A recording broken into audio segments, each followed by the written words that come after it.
trade. Don't get me wrong, it ain't all bad. I love the crazy fads, like England always buckling up. But you know we're gonna win the World Cup. I'm gonna start my own nation with myself and reservation.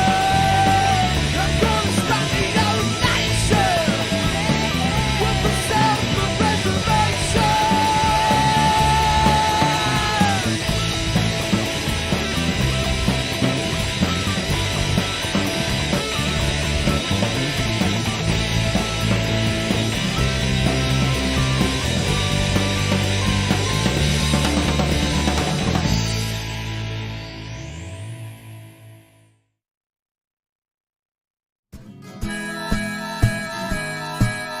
Keep the red flag flying here.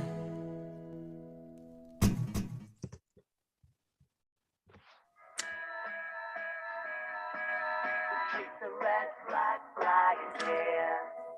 Right, well, hello and welcome to Political Unmuted. It's the Socialist Think Tank podcast.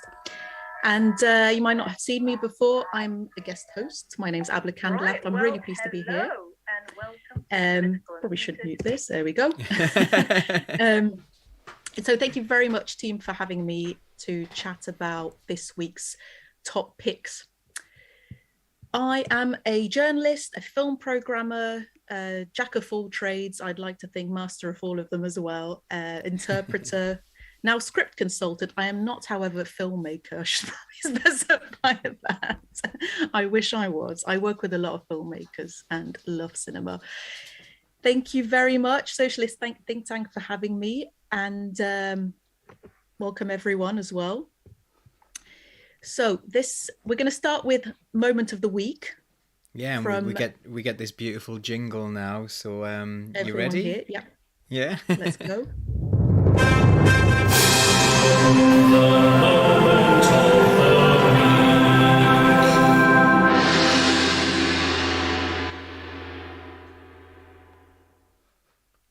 Beautiful. Okay, who wants to start? How about you, Paul? What's your moment of the week? Okay, so my moment of the week is, I don't normally do a personal one. I normally do a really big one, but I'm going to do a personal one. So I was elected this week as the secretary of the North branch of the Socialist Educational Association and the national executive delegate as well. So really pleased about that, because some of the only people really to be putting the anti-academisation agenda out publicly. So yeah, they're a good organisation. They're one of the Labour Party affiliates, and yeah, they're actually the only ones talking about structural change at the moment, because even the unions have kind of backed away from talking about structural change, because they're terrified that if they say we get rid of academies, then people are like, but I work in an academy, where's my job? Your job will still be there. The school will just be under local authority control. So there's but people don't really tend to understand that. So yeah, we're trying to go for structural change because of the damage academies are causing. So I was really quite honoured to be elected and trusted to do that again. That's amazing. Do you, by any chance, work or collaborate with the Anti-Academy Alliance, Anti-Academisation Alliance? A little bit. We will work with some other groups, and there's all sorts. Like there's a zero exclusions group that we've worked with, which again people think is a really controversial thing, but it's only controversial if you think, well, zero exclusions would mean we'd always find you an alternate provision. So sometimes it just doesn't work for someone at a school, and they may need to go to another school, but in the moment in the academy system, they're going from that school to nowhere. There's no obligation for anywhere for them to be, other than a local authority has an obligation to find them somewhere, but a local authority has no power because it has no schools. So yeah, where that's they're the going to biggest go? problem, is that they're not accountable. Yeah, exactly. Issue that I feel quite strongly about. So I'm really glad to hear that.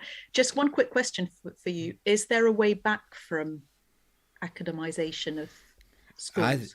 I think so, but it would involve a really elaborate thing.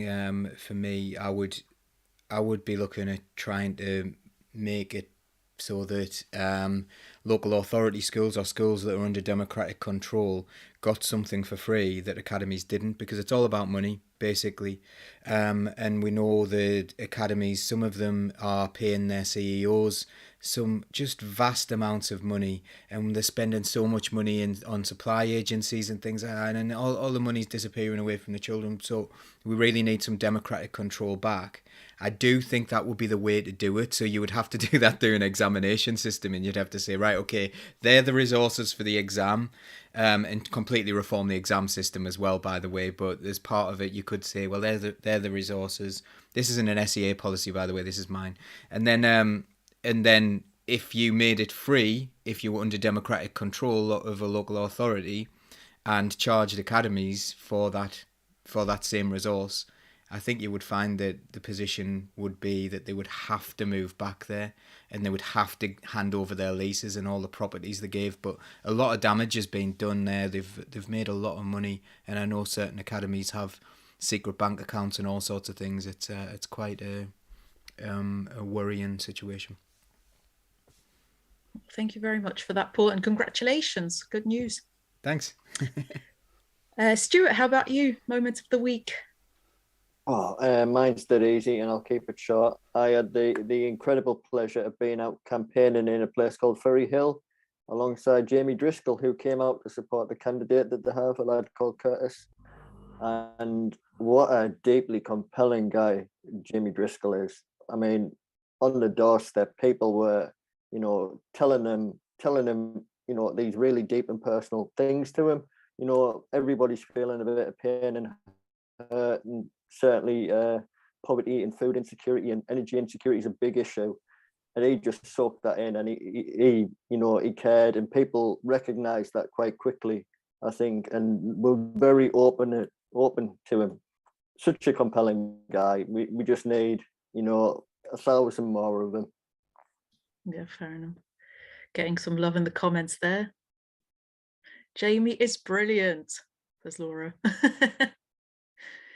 So, Samantha, how about you? Moment of the week. Yeah, I've had a very eventful week because I've been stuck in with COVID, which is a total pain in the arse, but I am well. I'm not going to liberate.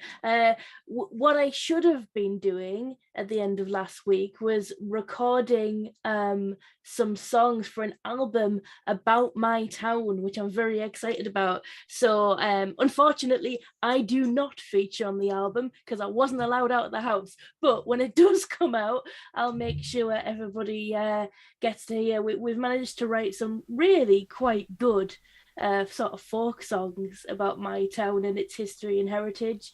We were a key mover in the advent of the steam passenger rail.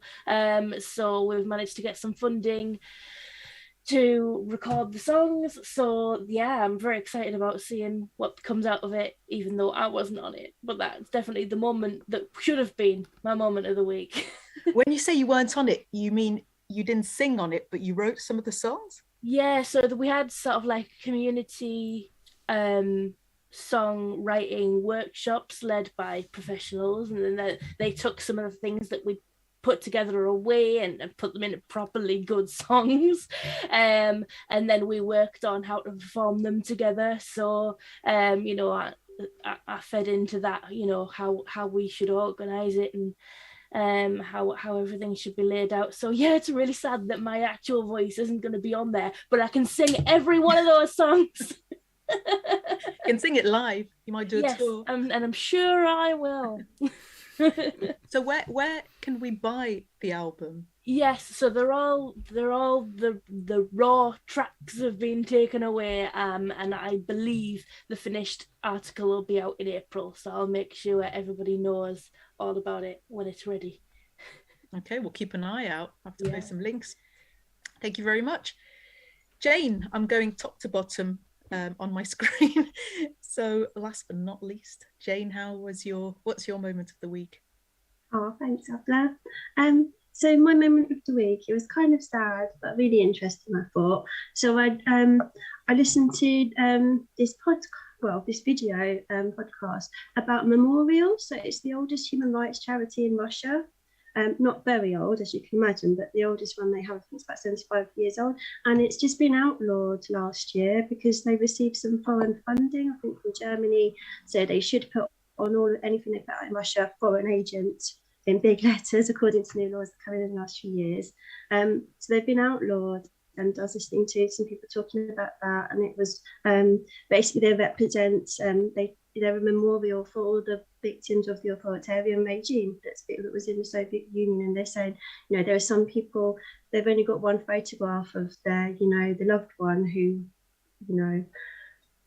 suffered awful things and died, and they entrust it to memorial because they know that they'll, use it to build a memory. And so I thought it's really sad that they're trying to close them down, but they're not just, they're active in other countries in Europe.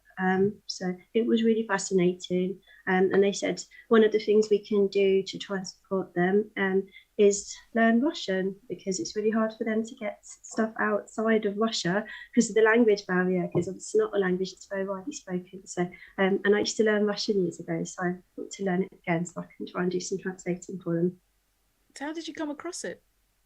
Well, sorry, it's dull, but it's not dull for me. It's very dull for everyone else. So one of my favourite authors is Heinrich Böll. He was a German author, wrote so many good books. And there's a Heinrich Böll Institute, and they put out lectures, and it was one of theirs. All right, okay, brilliant. Can people find a link somewhere? Well, it vanished a bit under the radar this morning, weirdly, completely vanished. So I don't know if there's gremlins in the system, but if I can find it again, I will post it on the Socialist Think Tank Southeast page for people to watch. Lovely. Well, thank you very much. So that's everyone's moment of the week. Does anyone have anything to add before we move on to our stories? No, all good. All right, well, the big story. Now it's time for the big story. So this week, the big story is basically the lifting of COVID restrictions and everything that goes along with it. So unions condemning the lifting of restrictions without mitigation in place. I'm thinking mainly of education unions, who just don't have the resources and the logistics to deal with an increasing amount of pupils and teachers potentially catching COVID, being off sick, essentially. And I'm going to come back to this, but the essential problem is there aren't enough staff. It's the same problem in hospitals. It's not so much, I would argue, it's not so much the fact that people are catching COVID, the numbers aren't huge. It's the fact that there just aren't enough teachers, there aren't enough medical staff, and that's been an ongoing problem, which is now massively exacerbated. So that really is the root cause that should be looked at. In relation to the lifting of the restrictions, I'd also like to chat about the various measures that kind of are going along with it, which is one of which is the end to the sick pay. So you could get sick pay if you had COVID from day one of being off sick, and now that's going to be stopped. And already sick pay is really like it's poverty sick pay in Britain. It's nothing. It's like £90 a week. So I can't see the incentive of anyone not working and staying at home if they have COVID. People are really forced into work at this rate. And the last thing is the end of the tapering of the free tests, COVID tests in April. So again, everything's being done to really put people off testing, people off isolating, and there's nothing there to not only support them, but support the system, the institutions from which they'll be missing. So I'm thinking, again, mostly in terms of education and hospitals. So what do you make of these? I can see the case for lifting these restrictions. In a vacuum, everyone is quite keen for that to happen because of how hindering some of them have been. But obviously, there are very important systemic consequences to this. So how about you, Stuart? What do you make of this? I mean, the thing that gets to me is that people that I know are scared of another wave of COVID coming, another strain, another variant. And the thing that we really should be scared of is another variant and Boris Johnson being in charge at the same time. That's the really dangerous thing. Certainly, as a from a union perspective, in my union, Unite community membership, the thing that worries me is by this point, we should have been taking on sick pay. Sick pay is really poverty sick pay, but only if you make enough money. There's absolutely no obligation for an employer to pay any sick pay if you don't reach a threshold, which most low earners don't. There's absolutely zero support there, whether you broke your ankle or you get COVID. That should have been addressed by now. It hasn't. And if anything, the kind of public conscience has kind of changed with COVID. I think people are more willing to go to work with much more serious illnesses, coughs, colds, things that would have kept people off originally. People will go to work with them because they go, well, at least it's not COVID. And now everybody will go to work with these very serious illnesses.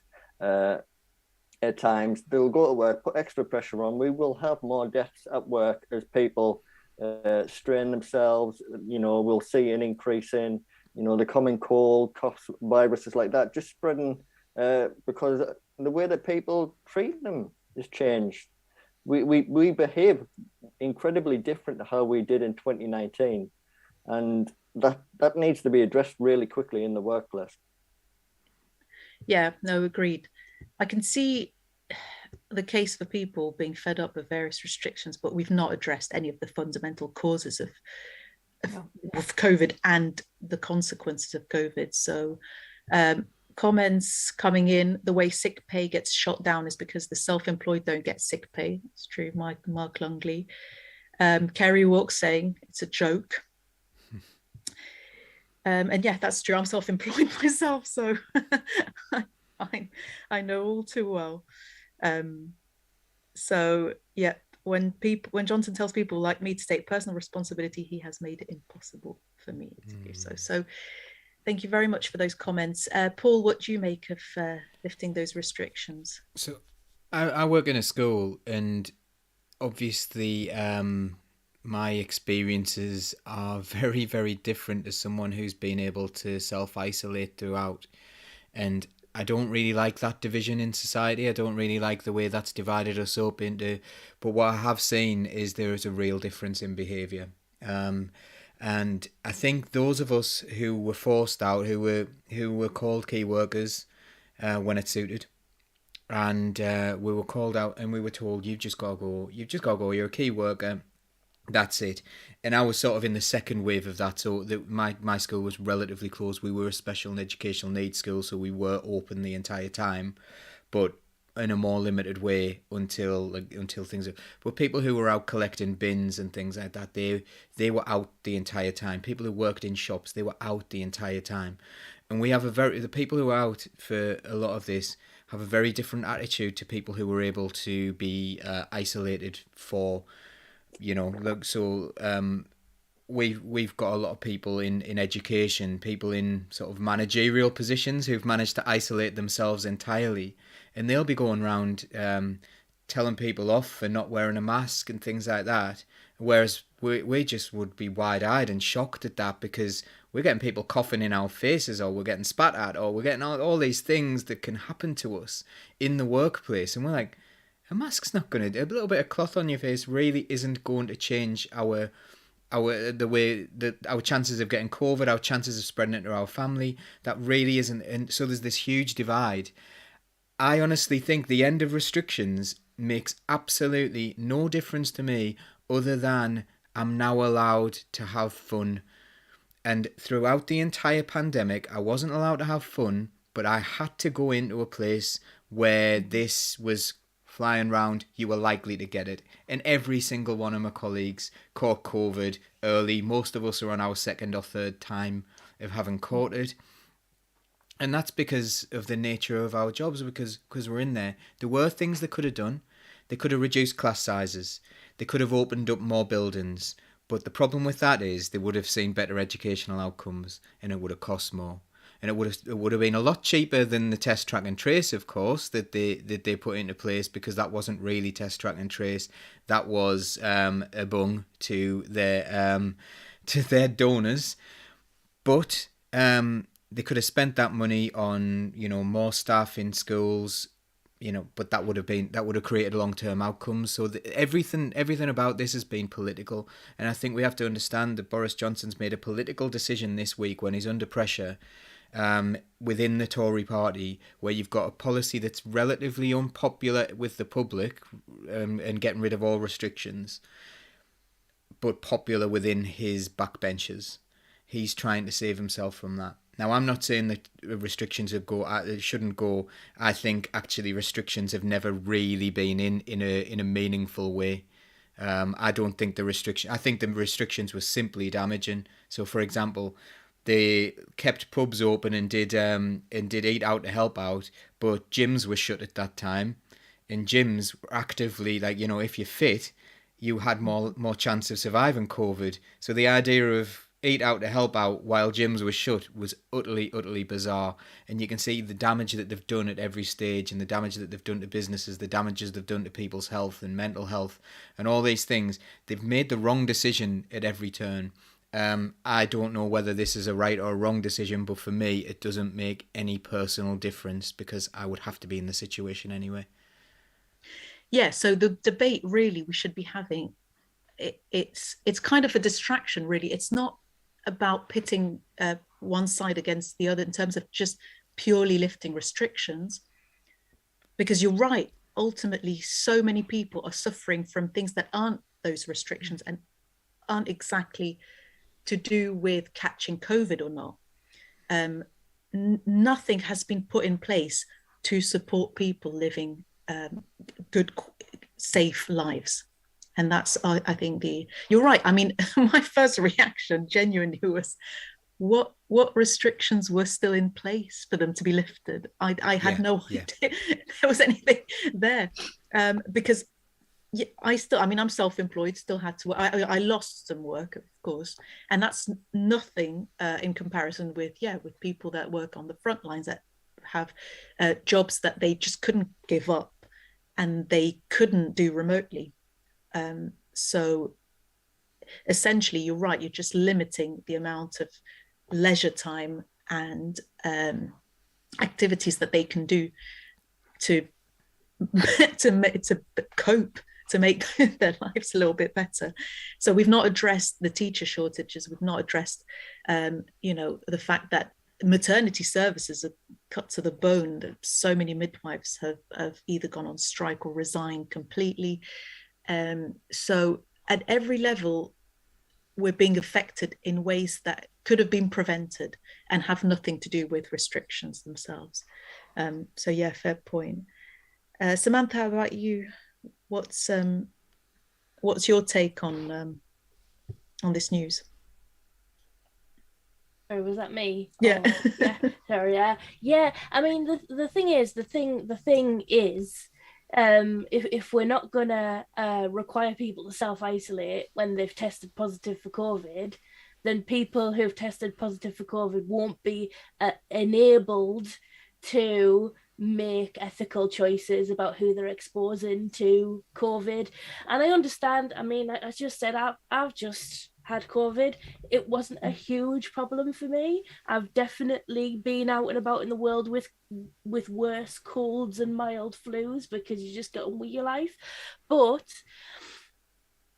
I would hate to think that I had just gone about my life and exposed somebody who then became extremely ill. And I would hate to think that somebody was coming to do work in my nana's house knowing that they've got COVID, but they can't afford to take the day off work, or the week off work, or however long, So I think there's definitely a balancing act. I mean, there's been very few real restrictions in place for a long time. There's a lot of places you're supposed to wear a mask, people don't even bother, fair enough. But I just think, especially for people who are clinically extremely vulnerable and who are terrified and who've worked very hard for the last 2 years to keep themselves safe, the fact that they could be riding a bus next to somebody who's tested positive for COVID that morning and that person wouldn't be doing anything wrong legally, I just think that's not good, is it? You know, I mean, I think you wouldn't be able to prove it, but you know, how is that not assault? like knowingly exposing somebody to a potentially deadly virus. So, you know, like Paul said, none of this is about the science. None of it is about what is right. The Neil said, what happened following the science? We were following the science all the way through until it became politically useful for Boris Johnson to do something else. And of course, people are happy to hear the end of restrictions and they want to go back to their normal lives. I think the responsible message from a world leader would be to tell us there is not going to be normal lives anymore. We're always going to have to be aware of the possibility of future pandemics. It's going to happen again, and it'll probably happen again in our lifetime, because the way that we're destroying the planet and making antibiotics useless, you know, that there are huge issues created by the way that we're living our lives, and we can't keep burning the world up just to keep the TV on. Yeah, it does feel like nothing's changed in that regard. There's been absolutely no shift in habits or anything like that. That's a really good point. I find it incredibly damaging that this issue of personal responsibility is being waved about as well. It's not individuals' responsibility to protect the rest of society. It's the government's not taking that responsibility and kind of dumping it on individual people, and sadly people who already are struggling themselves, who need to make ends meet. It's not their fault. They're doing the best they can. So to make them feel guilty that they're potentially putting someone else at risk, I find that incredibly cruel. So thanks for that. Jane, how about you? What's been your experience of that? I agree. I'm really sad that this could have been a period of real reflection for us and a chance to change a lot of things about our society that are terrible, really unhealthy on a personal and a societal level. And somehow we've managed to be led sleepwalking through this by a government who just does not give a damn and is hell-bent on going back to a normal that isn't there anymore because of this dangerous, deadly, contagious disease. But they want it anyway, and they're going to force us to go back into it. And I just think the way it's been framed the whole way through, I mean, even us sitting here, even myself, my default is to say the word restriction. In my mind, what I think of those things are protections, but we all say restriction, you know, we're framed to just think of it as an inconvenience, when actually it's not an inconvenience to me to know that I'm not going to inadvertently kill someone, you know. And I think just it's done some really damaging things to our society. I know young people, you know, who've had COVID and are now suffering from long COVID, and it's really, you know, they've got heart problems, they've had close shaves with blood clots. It's really affecting their lives. But just that's bad enough, the fact that as a society we seem to be being told to ignore that.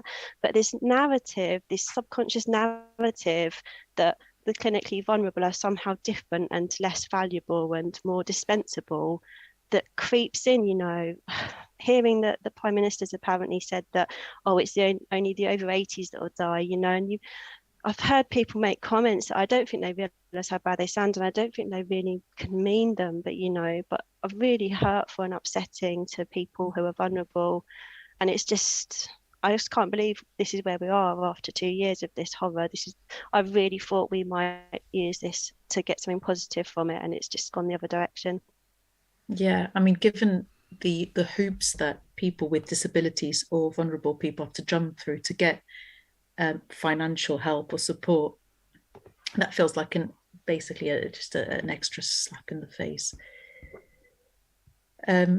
Let's have a look at the comments.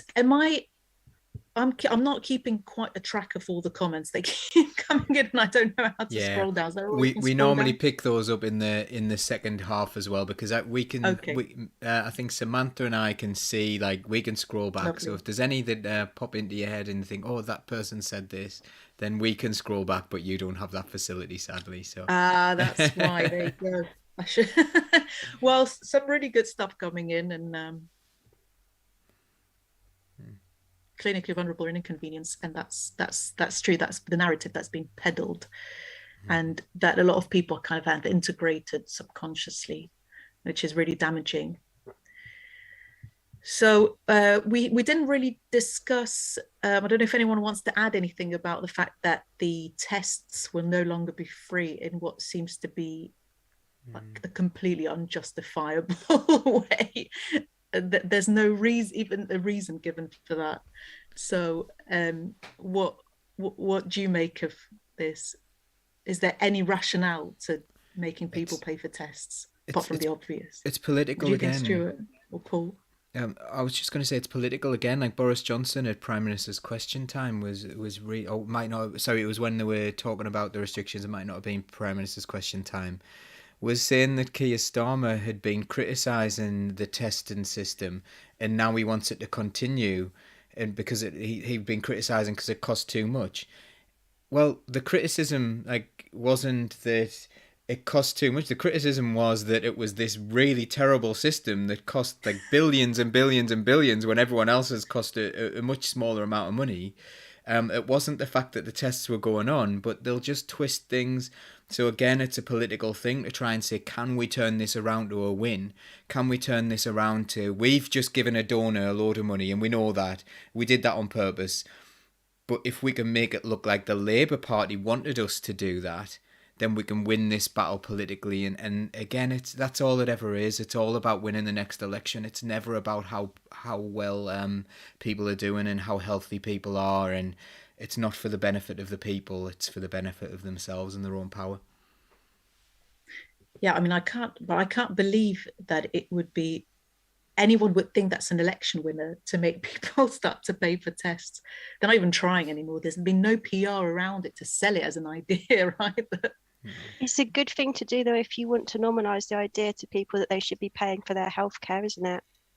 Yeah, you're right. Gradually ushering in that kind of line of thought. Yeah, I can see that. You're right.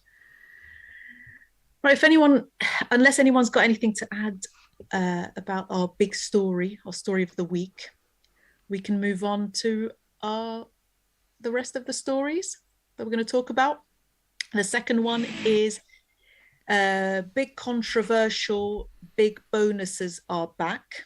So it's been, in the coming couple of weeks, big banks are going to be revealing their profits, and they've been skyrocketing. So giants like Barclays and HSBC and Lloyd's and so on are expected to announce a bumper profit haul this week. So, which obviously means massive bonuses, which we'd not seen for a while. So they're back, which is sure to anger a lot of people, given what we talked about, what you guys talked about last week, is the rise in the cost of living, the rise in national insurance, and the rise in gas and electricity bills.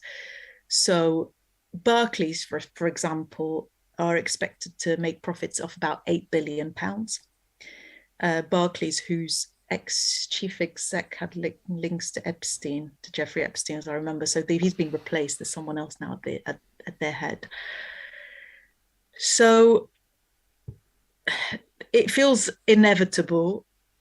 I mean, the banking system's still pretty much there. Nothing's changed. So I'm not reading articles. Everyone's mentioning, could potentially stoke anger, but will it do anything? What's the tipping point that people need to properly take action? Now, personally, I think, in terms of Britain at least, people that have a fairly good standard of living, people that are middle class or are used to having enough money in the bank. I used to have savings. If they're hit, that's when things start to change, because they have more power, basically. And I feel like maybe this time round, enough wealthier people are going to be hit by this rise in the cost of living. So I don't know what you all think of that. Jane, how about you? I don't know. I just feel like people aren't aware. That sounds really arrogant to say it like that, but I'm not. I had to look up the facts. Barclays are going to make 8.1 billion forecast, up from 3.1 billion in 2020. So in 2 years, their profits are gone. When you put it in contrast, because I'm thinking, oh, did they make 7 billion before and it's 8 billion? That's huge to me. But this is ridiculous to go from 3 to 8 billion. And Lloyd's in 2020, 1.2 billion, forecast to go up to 7.2 billion. And it was only a few years ago they were putting the overdraft rates up to ridiculous amounts for people. You need a 15% deposit for a mortgage unless you've got wealthy relatives backing you up now. Saving interest on savings accounts for those who actually can afford to save are pitiful. They're in the 0.0 percentages. And I don't know what level of greed is acceptable. Well, I just don't know what it takes for us to get angry about this. And then you've had the tax cut for the banks. That's just been brought in by Rishi Sunak, and I was looking into that because there's a bit of argument going on social media about people kicking back saying, well, they were paying like a total of 27% tax before. Now they're going to be paying 28% because of the rising corporation tax. So actually, the cut that they've had has been offset by the corporation tax, but the corporation tax is effective for everyone. Small businesses will be paying that corporation tax. Everyone will. Why have we decided the banks are the ones needing a helping hand in this situation when they're looking at these kind of bumper profits, and they just seem to be getting away with it? And I can't understand. When I say they, I mean the government with their crazy economic policy, because the banks will take what they're given. But we've got these crazy people in charge with the most disastrous economic policy I've ever seen or could have imagined. And we just don't seem to know or care. No, and the reason for this this rise in profits is given as the economy doing well. So I find that incredible that it's seen as a positive. That's how the economy does well. That's how it's seen. And you'd think people would see the huge gap there is between an economy that's doing well and how well they're doing. No one is really profiting from. Do you see what I mean? There's a massive disconnect between the country's economic system and the people living in it. So, and you still hear people peddle the idea that, oh, it's good for the economy's boosted. So we get, through trickle down effect or whatever, we get to benefit from that. And it's so clear that we don't. It's the complete opposite. There's nothing that will highlight the stark contrast of that more than the what's coming in April, really, the huge increase in the cost of everything versus the banking system making billions. So I can't understand how it's still being justified.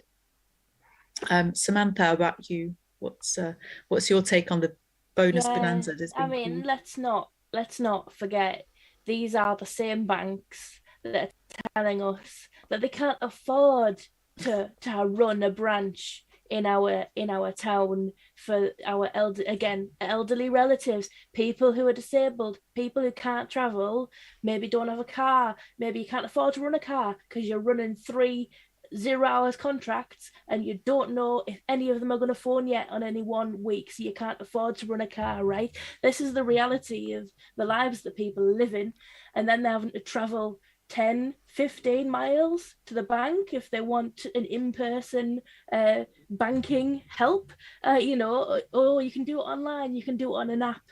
So you've got to have a smartphone, and then there'll be people giving it this behind your back about the fact, oh, they've got a smartphone, they can't be that badly done too. They're obviously not that poor.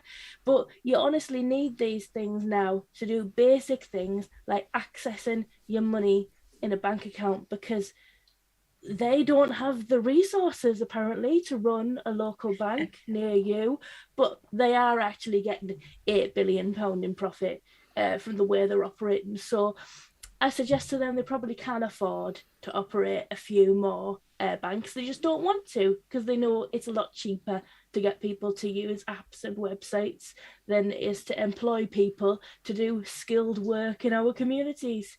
So yeah, it's really disappointing. I hope that people look, as a local councillor, it's something that we often get blamed for. You know, there's no bank, there's no supermarket. What are the council doing about it? So I hope people will look at these figures and say, maybe the banks can take some responsibility. Yeah. The mobile phone argument reminds me of the usual one that's trotted out, which is that how come the poorest people end up having a flat screen TV, ignoring the fact that ultimately it's probably one of the cheapest forms of entertainment. Absolutely. Thank you very much, Samantha. Stuart, any comments on the... Burning up with anger on the inside, you know, like I remember back as I was leaving school and we were bailing banks out. And we bailed them out of a sticky situation, didn't we? As a group of people, we all came together, we bailed them out somehow, and now we need bailing out, and they're nowhere to be seen. You know, all these bonuses are getting paid out. Where's the bonuses for our communities? Where's the bonuses for the kids going without breakfast and lunch and dinner? Where's the bonus for all our cut services? You know, they're not going to give it to us. We need to actually get some proper taxation going on to balance this out, because an imbalanced economy is one that, you know, is runaway, one that will never deliver the kind of life and expectations that people, you know, expect. You know, 10, 15 years ago, you know, I thought 2022 we'd have jetpacks. I didn't think I'd have to be constituting a food group to give kids breakfast. Yeah, that's it. It seems to...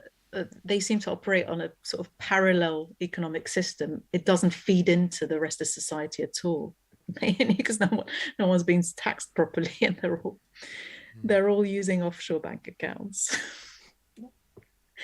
Paul, how about you? Yeah, words to say about the bonuses? Yeah, I'm gonna say this is the system working as exactly as it's designed to, and also it's one of those ones they know, they're laughing at us and they're saying, right, we can do whatever we want, because they've been taking these big bonuses anyway. Like, you know, the articles have been saying these bonuses have gone away, but they haven't. They've tried to disguise them with share buybacks and all sorts of different instruments to try and pretend they weren't really getting bonuses, but they were paying themselves in shares, and then doing share buybacks, which will boost the amount of shares that the amount the shares go for. So they've been doing this, but now they're just being brazen and saying, yeah, we need this in cash, bang that in my bank account, because they're feeling quite relaxed. And I blame Thatcher and Reagan.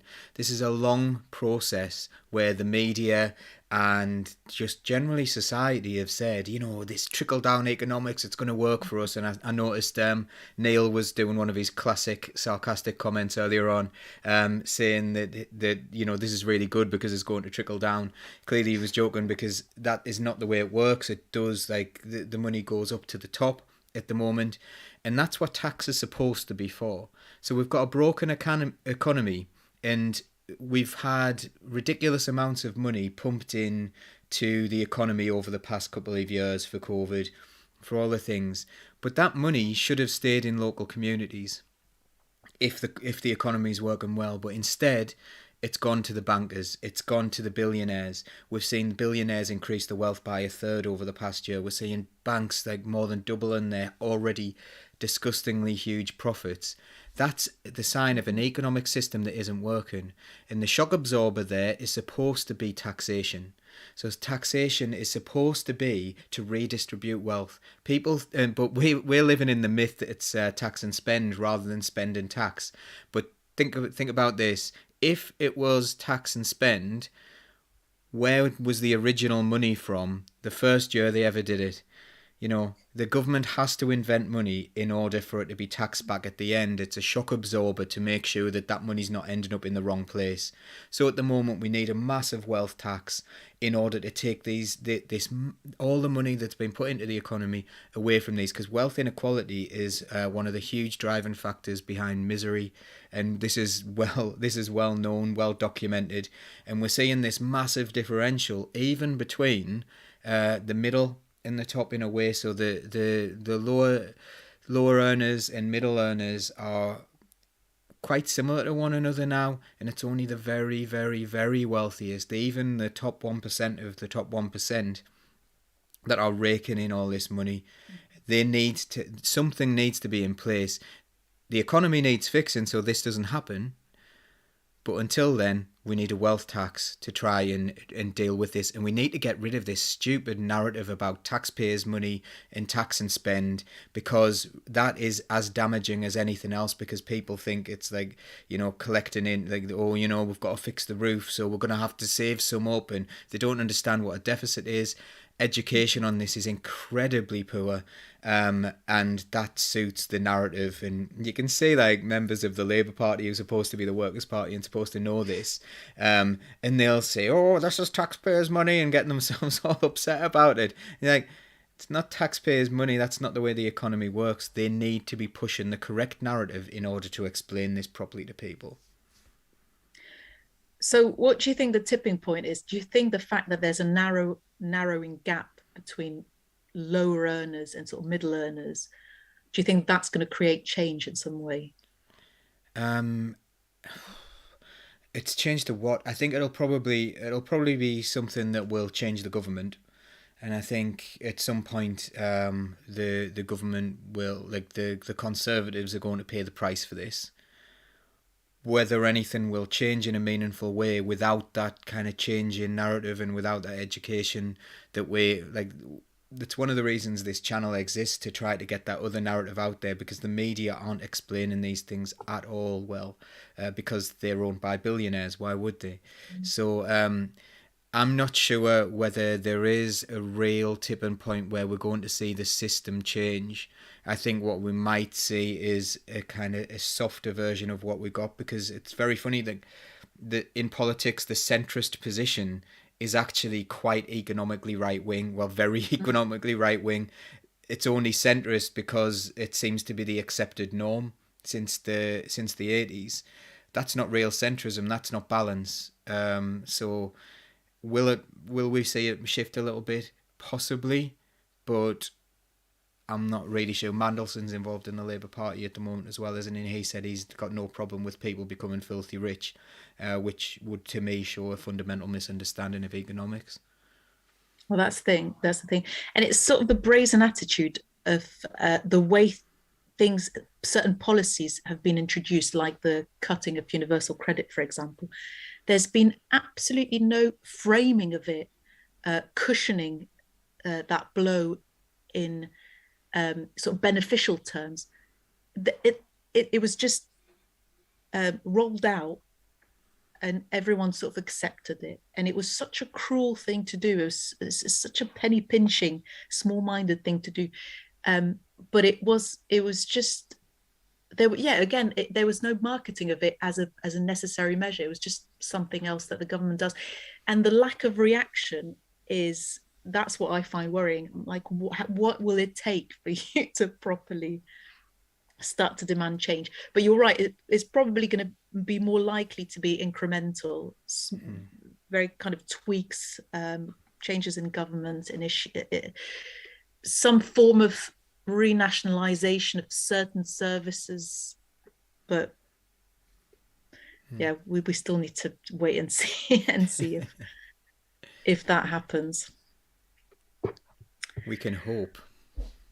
Well, that's what's driving us at the moment. I've just realised I should have probably apologised. This is a new place. I've just moved in, and I chose possibly one of the worst locations to put set up. It's so dark. I've just realised. I'm sorry. Everyone seems to be kind of shiny and bright on their screens, and I'm like I look like I'm in a cave. So apologies for that. And a very dull white off-white background. On that note, we'll move on to our next story, which has had very little coverage. And I assume a lot of media outlets are like, well, this is more of the same, so there's no point covering it.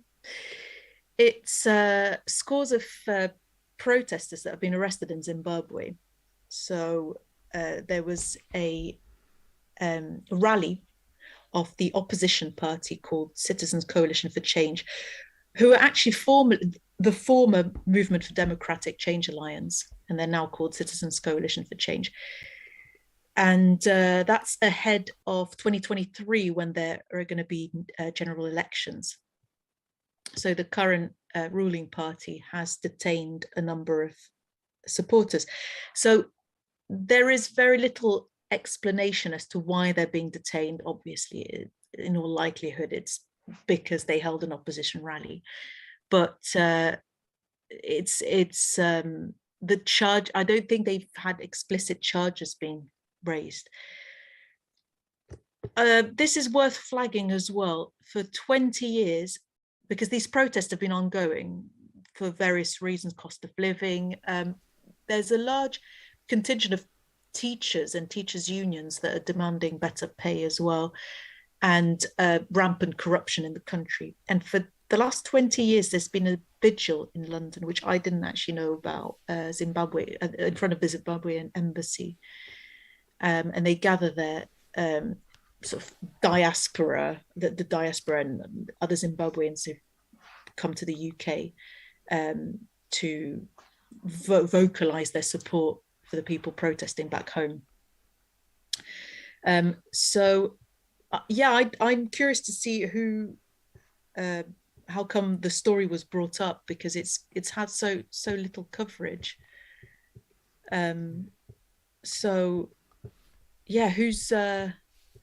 Who wants to talk about it? This was my fault. Well, not my fault, but it because it has so little coverage. I thought it was worthwhile bringing up, because we sometimes like to do international things, and one of the things that worried me about this story was the charges. There's an article that's in the Morning Star, and it says the charges against those detained are unclear, but strict rules have been imposed on gatherings that include not being allowed to chant slogans, sing political songs, or march in a procession. Now, I'm starting to wonder, and there have been some horrific things. This is quite low on the list of, like, there have been people murdered in Zimbabwe. I've met trade unionists from Zimbabwe, teacher trade unionists, and because the teachers run the elections there, they are often the first ones to be targeted. So if there isn't any problems, and under Mugabe, if there were problems, they would start executing teachers, because they knew that they would be the trusted community members who would run an election in a fair way. So they were saying, well, they're traitors, when Mugabe would potentially lose an election to remove the veil of democracy. You would see that kind of thing happening. And I've met teacher trade unions from there, and the stories that they told were horrific. But I just think, like, the fact that Zimbabwe now appears to be moving towards a situation where it seems a little bit similar to our police and crime bill, where they're trying to remove nuisances rather than deal with actual crimes, and saying, oh, well, if you're protesting, we're going to charge you with singing songs and chanting. And who would have thought that this kind of thing would be potentially about to be brought in the UK, and that link between, like, how terrible things are for people in Zimbabwe and what they want to bring in here, and I'm looking for more outrage and uproar from people, because their freedoms are about to be taken away by this bill, and luckily the House of Lords have taken away some of the worst bits of that bill, but still we're in a position where we could be seeing a lot of our freedom to protest taken away from us. And looking at somewhere like Zimbabwe, that could be the outcome. I'm not saying it will be, but that's the potential, if the wrong people are in charge. A slippery slope. Nice. Yeah, Jane, sorry. Sorry to butt in. I No, of posted course. a link in the chat. It's just that so the Lords have put through amendments that will stop all of those things we've just mentioned, although it's still quite nasty, the legislation. MPs are voting again, I think, next Monday. So I've put a link in. Global Justice have got like a tool you can use to email your MP and just tell them you want them to vote for the Lords amendments, because that's our chance of getting those horrible bits out of this legislation. Do you think there's been enough coverage of this bill? Because it feels like very few people, and people usually in the know are surprised speaking to them, have very scant knowledge of the bill, haven't heard of it at all, or have only a very vague idea of what it's about. So there's been very little uproar. Jane, what do you make of that? Oh, Jane's frozen. Everyone else is moving. So Oh, she's back. oh, there you go. She's back. Sorry, I froze, I think. Yeah. Did you catch that's the right. question, Jen? Or do you want me to answer it? Yeah, go on, Samantha. Yeah. Yeah. You know what they've done with the police crime and sentencing courts bill, whatever they're calling it now, is they've rolled in loads of other laws and rules in with it to make it more palatable. So you've got like small groups that have campaigned for something for a long time, having it rolled in with that. So I think that and I may be wrong on this, but I believe that there's going to be an extra crime about harassing or intimidating shop workers, and that's been rolled in with this. So that's something that USDA have been campaigning on for a long time. So you get this really difficult political situation where, you can have what you've been asking for, but it's going to be rolled in with all of this other horrific stuff that you really don't like. And for anybody who is working in, the field of real life politics, you do get those, not usually this, extreme, but you do get those choices. You can have this, but it's going to include this. So I think that's a really shady way of trying to get around people's legitimate concerns about this law. But ultimately, I think, unfortunately, the mood of the people who are just trying to get to work to the 3 0-hour contract jobs, with no time to think and no time to look up and see what's going on around them. They just, they don't want people lying down in front of the Amazon depot because it's the only way they're going to be able to get the cough medicine to keep them stood up long enough to go to work. That's the reality of the system we're in. So it's sad and it's wrong, but I think people just stop protesting and go to work. They genuinely feel that way because they've got to go to work, and they're really angry that people are disrupting what they seem to be necessary things that they've got to do in their life, and they don't stop and think about why their life is such a horrendous rat race in the first place. Yeah, I mean, that's it. Time is the biggest luxury there is. It means you've got time to know what's going on, to know the reasons why things are going on, so, to cook healthy meals and all the things that mean you have a better quality of life. That's ultimately the biggest luxury there is. Stuart, how about you? What do you think will happen with this bill? Well, I'll try and keep it short because I know we're running out of time. Certainly, Zimbabwe it's a mirror of the stuff that's going on in Britain now, and it's well past when you read the newspapers, and it's a bit of allegory. It's like a direct mirror representation of what's going on. And if we were to frame this bill and said, "Oh, this is going on in a far-flung country. These freedoms are being taken away. These awful things are happening," and you read through and it's like, "Oh well, this is what you expect in Africa." And then in reality, it's what's happening in Britain. I think people would maybe reflect on it different. They'd be more conscious of it if they realise that there's very little between us and them right now. Yeah. So I mean, they'll That's the thing, and the chances are they'll start caring once they feel the brunt of those measures. So people need to feel compelled to protest and then see the effects of that. But it's when do we get to that stage again?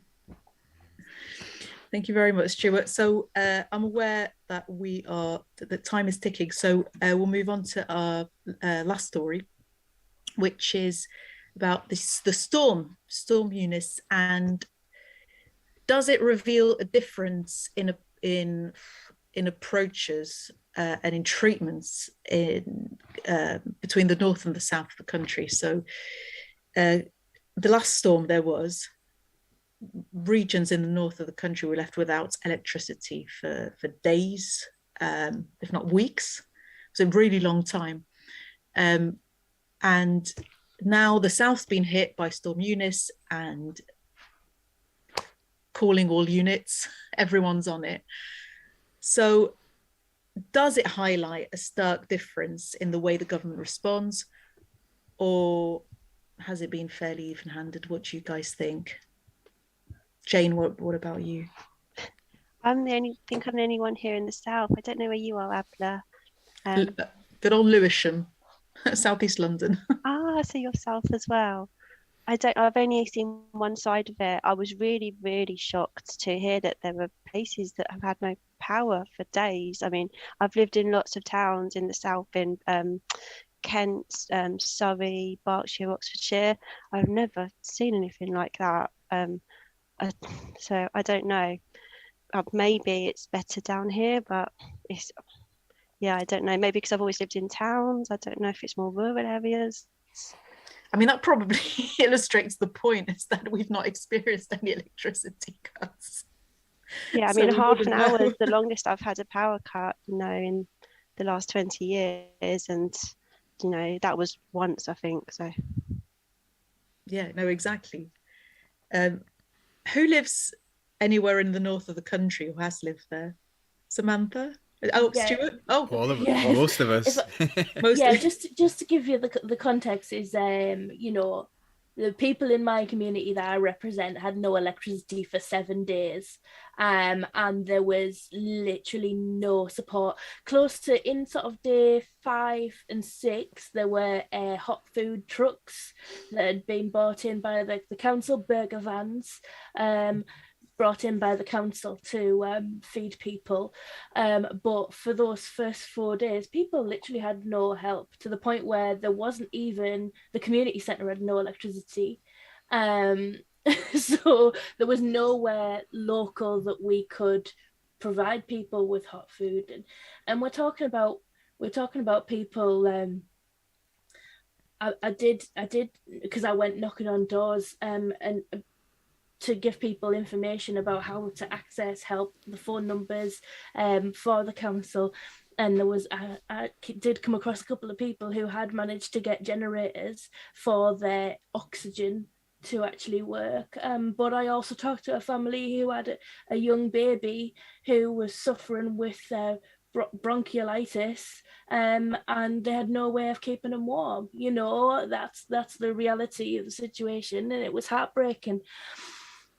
So obviously, from my point of view, it was very one-sided, to the point where when I turned on the TV,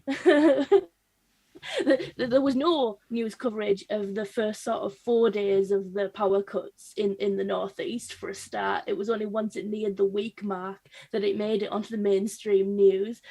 And then this last back end of this week, I turned on the TV, and it's literally just a map of the south of England, not even like the usual big map where they've actually tilted it a little bit to make the northeast smaller than it actually is.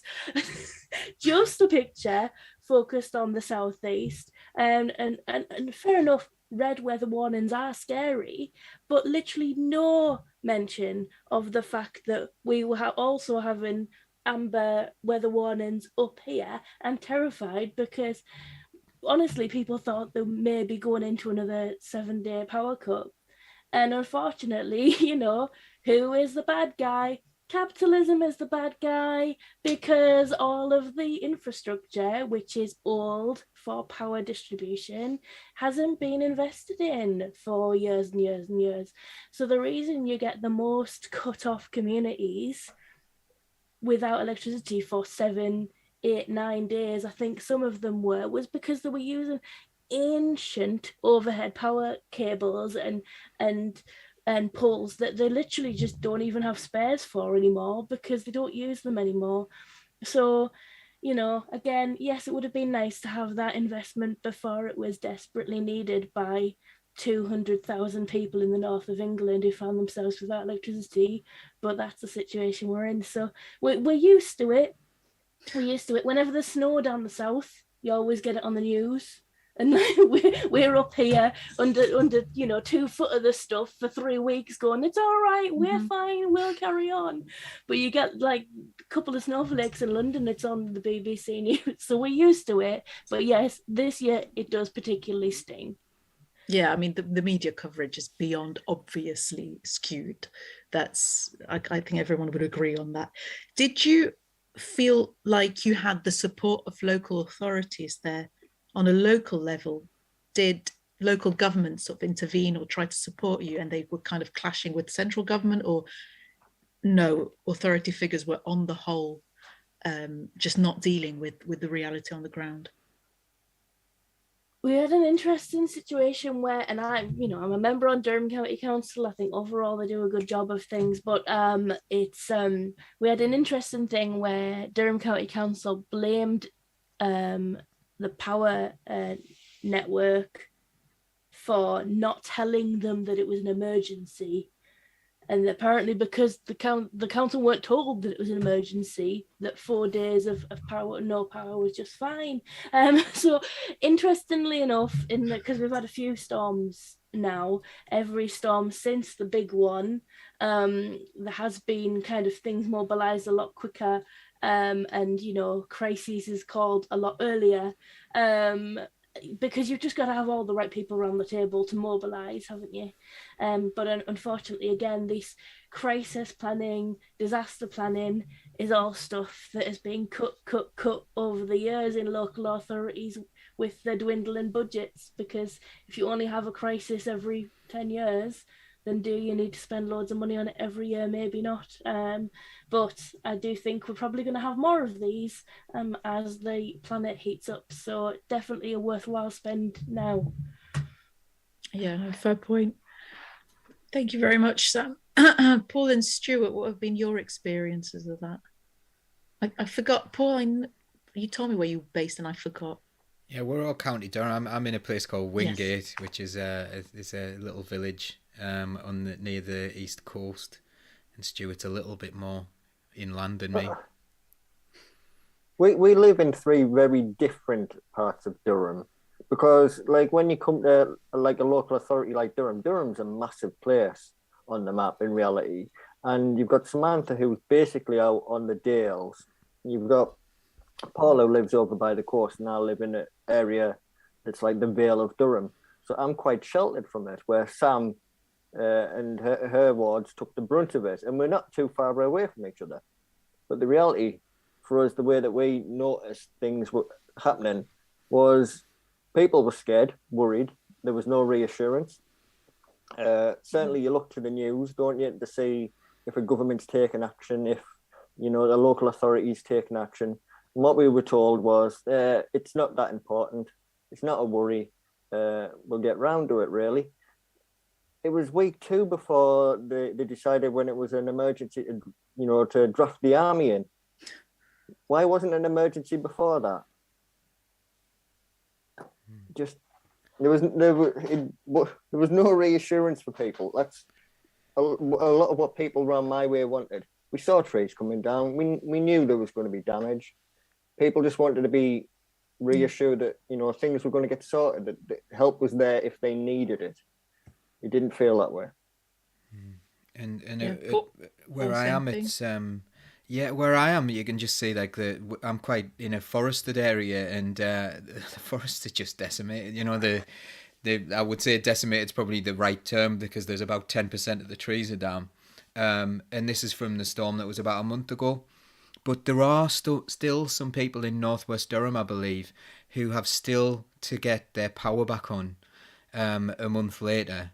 So this is the situation. We had some people sitting there, and I think this managed to make LBC because they were saying this is irrelevant, you're making a political point.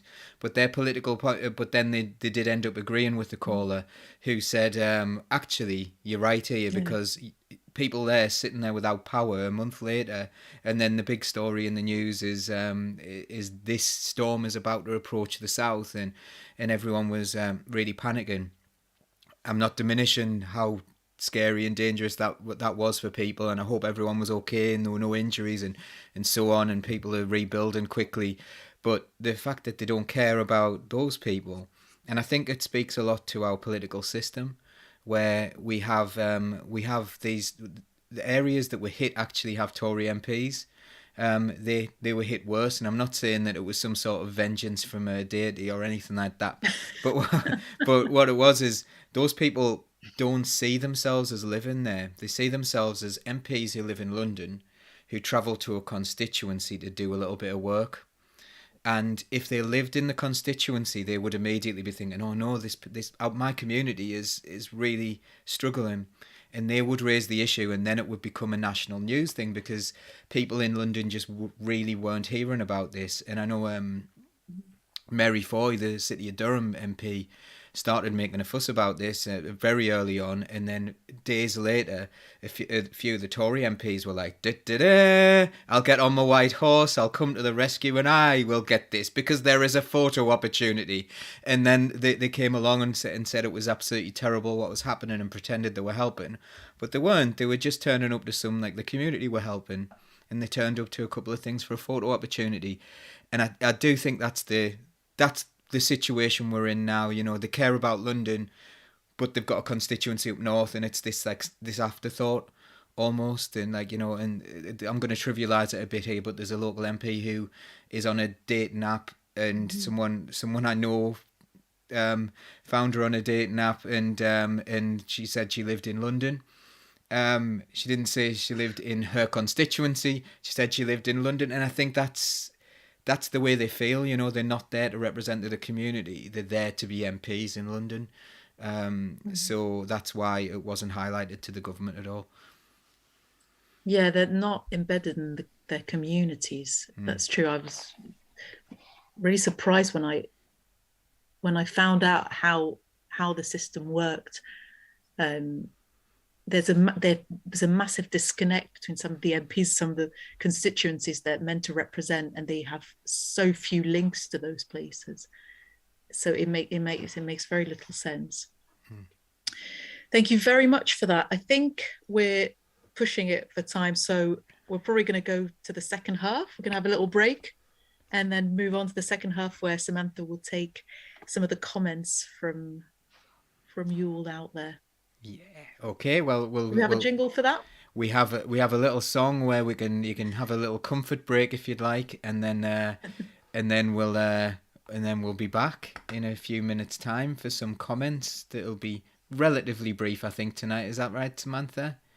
But hopefully we're all going to stay for that. And Adler, you'll be perfectly welcome, and you can be asked for your opinion on these comments as well. So we'll play No Passaran, and then we will see you in a few minutes' time. Absolutely. Lovely. See you later.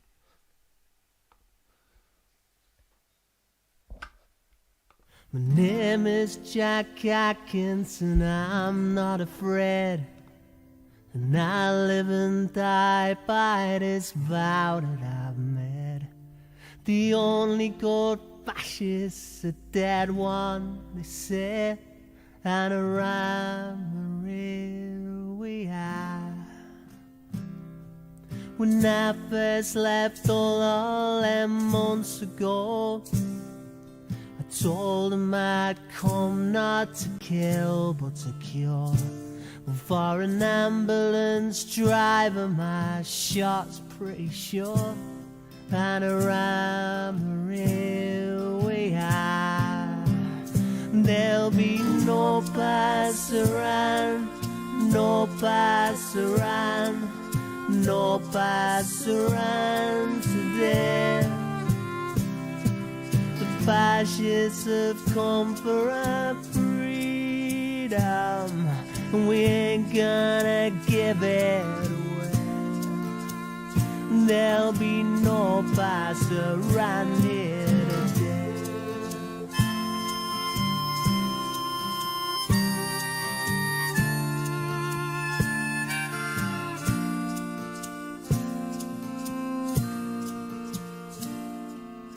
I told my mother, now mother, be strong, for the left way is right and the right way is wrong.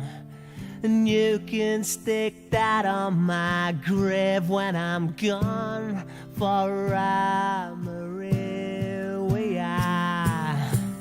There'll be no pass around, no pass around, no pass around today. Fascists have come for our freedom. We ain't gonna give it away. There'll be no pass around here today.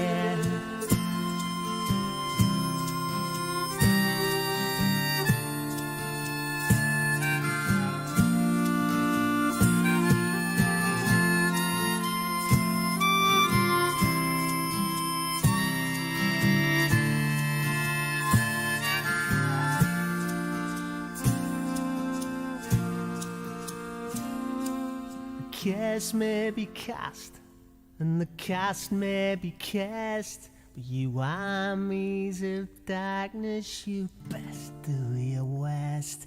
'Cause to win, yeah, well, you gotta get past us first, and around here we are.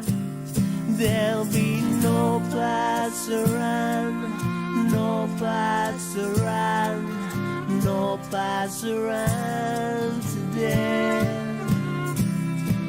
The fascists have come for our freedom. We ain't gonna give it away. There'll be no pass around here, no pass around, no pass around, no pass around today. No pass around, no pass around, no pass around today.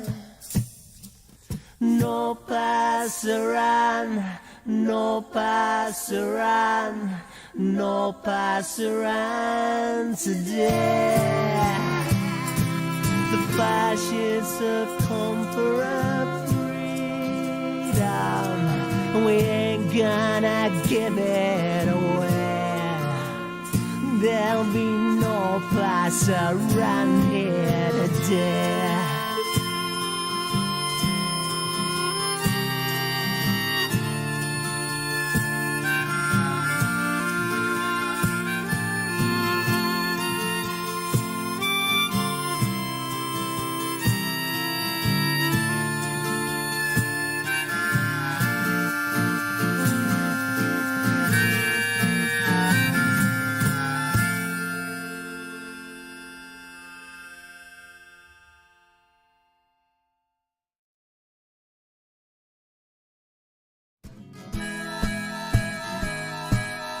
Keep the red flag flying there. Hello, it's the second half and it's me and I'm back and I don't have COVID anymore. Yay, I'm allowed outside. I went to a forest today and I did a 3-kilometer walk, and I also hung off some children's play equipment because that's what you do when you haven't been out for a week. So yeah, loads of fun, really good. It's a bit cold out there, but not too cold. You just got to wear a coat, it's fine. Okay. Thank you very much, Adler, for taking us through the first half of the show. It's a big ask, actually. You know, Paul's got these grand ideas. Oh, we'll have a rotating host, forgetting that actually being the host is the most difficult job out of all. No training. That's why we only ask awesome people, though. Like, you know, it's Aw. we're keeping John's seat warm for him, whilst also having amazing people on. So yeah, it wasn't my idea. Oh, was it my idea? It might have been my idea. I forget. We have the collective responsibility. We're socialists, so it's all of our Yeah. ideas. Our idea. Yes. Our idea, socialism, yeah. Yeah, I'll just take a couple of the comments at the end and then I'll go back to the beginning.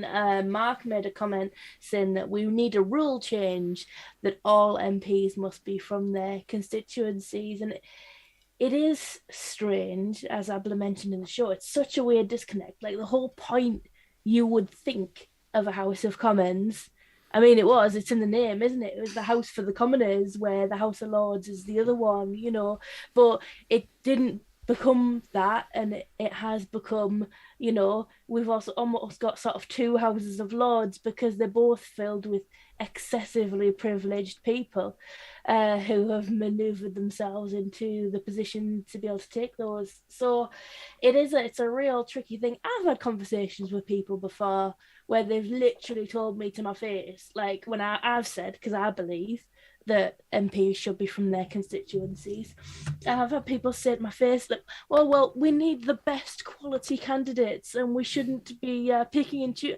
Hang on, right? Of all the people who live in my constituency, you can't possibly tell me there is not one which is of an appropriate quality to attend Parliament. And I certainly I would definitely challenge the idea that you have to go. I mean, the subtext was Oxford educated, you know, that's the quality of person we want. And I totally disagree, you know. We need more morals and people with actual beliefs rather than just that they've gone to the right school. It's absurd at county level as well, like, you know, because our MP Paul Howell, before he became an MP and for a while while he was an MP, was a councillor in both Darlington and County Durham, because the rules were you can either live in the place or work in the place or own property in the place and be a landlord. And because he had multiple properties in Durham but didn't live here, he was allowed to run as a Durham County Councillor as a landlord. So if you've got enough money, just be a landlord, you know, just buy a house there, have a second home. So I would also add on, like, you know, your first home should maybe be somewhere near the constituency. I don't think you need to live, like, say if someone from Mary Foy's a good example, isn't she? Yeah, if someone from my next door constituency who was just outside on the border, you know, was the MP for my constituency and they did a good job, I'd be okay with that. But when you have people who are far removed from it, I think that's a problem. Yeah, exactly. Yeah, Neil actually says people who've studied politics and done internships in Whitehall should be banned from standing as MP. I'm with you. You. And anyone who wants to do it, I think you should be forced. It should be like jury duty. Yeah. Oh, no, I don't have to be an MP, do I? I do think we should have a jury duty type system for parish councils, because that's a real issue. That there are certain places in the ward that I represent. There are 3 parish councils, and 2 of those parish councils haven't had an election in the last 12 years at least that I've known about, because there's just so few people who want to stand. So all the people who put themselves forward are automatically elected because the right number of people nominate themselves.